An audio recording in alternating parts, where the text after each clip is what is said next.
Hello guys, it's Thomas and I'm back with KSP Interstellar and, well, this is part 7. And here you can see me launching a rather large ship.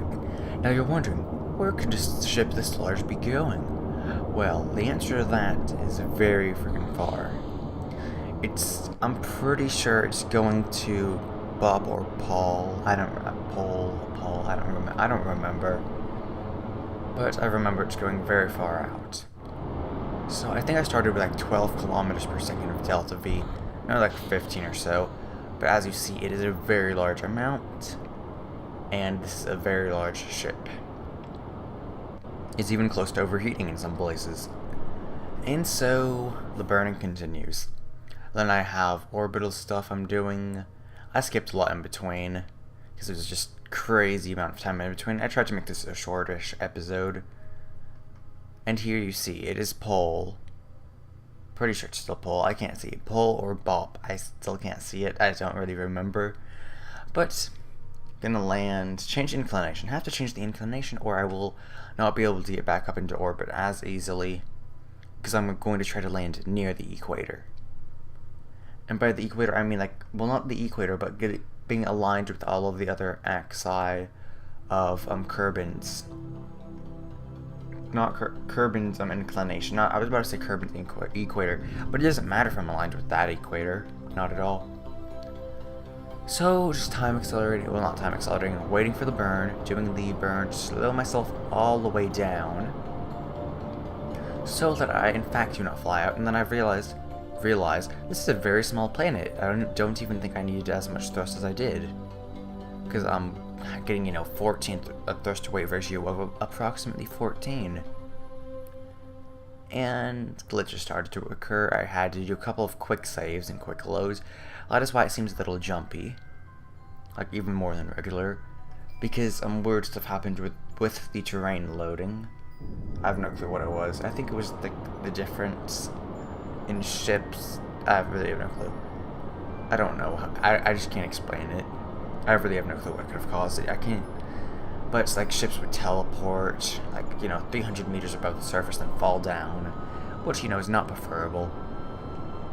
So here, just thrusting, getting my lateral velocity down to 0, and just flat out hoping that I was going to, have enough fuel to land, even though I had plenty. And so here you see me just doing some low pole science. Yeah, it's pole. Like a, I don't know, like a pole. Well, gonna ditch this in a second since I can't land on that. Gonna grab even more science. And now it's almost gonna be time for the real thrusting. So, you're probably also thinking, why do I have docking ports on that? What is the use of said docking ports? Well, I knew I couldn't land on that, so I left it just to let it shoot up and above me, because I wanted to see what that would do, and it just went out of render distance, I think. But I used those docking ports a lot later on, and you will see that in a little bit. So going in at a solid 7 meters per second here, still fast for landing, and you notice the weird terrain. Like, not glitchy, just the different terrain scatter. And then you realize how low the gravity is. So zooming out, just to get a good view of how hilly it is. Which, that kind of shows you that it's rather hilly. And then we're going to go on to the next section in just a second. So I'm going to grab all the science I can from the magnometer and accelerator. And so I just go jump down. Grab some science from there.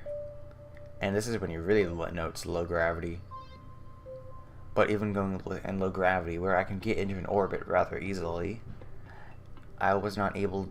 I checked actually. I flew Bill EVA to the other side of the planet just to see if there's different biomes, and there were not any that I could tell. I probably should have checked beforehand, but it was fine. And so the radiation's starting to build up.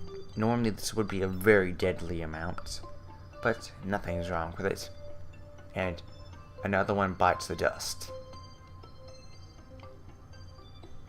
Don't know why I did that, but why not? And so now you see me. I'm going to go back into space. I'm a little bored. So I did an escape burn, because I didn't want to be in that type of inclination. And now back to a very long burn time. So what you have to realize is, even burning retrograde from that high of an orbit, it took me a long time to even break out of Jules' sphere of influence, since Jules' sphere of influence is so big. And now you see something else weird happening. Oh look, I need a lot of delta V to slow myself down enough to get into orbit. Now I tried doing this regularly, and there's no high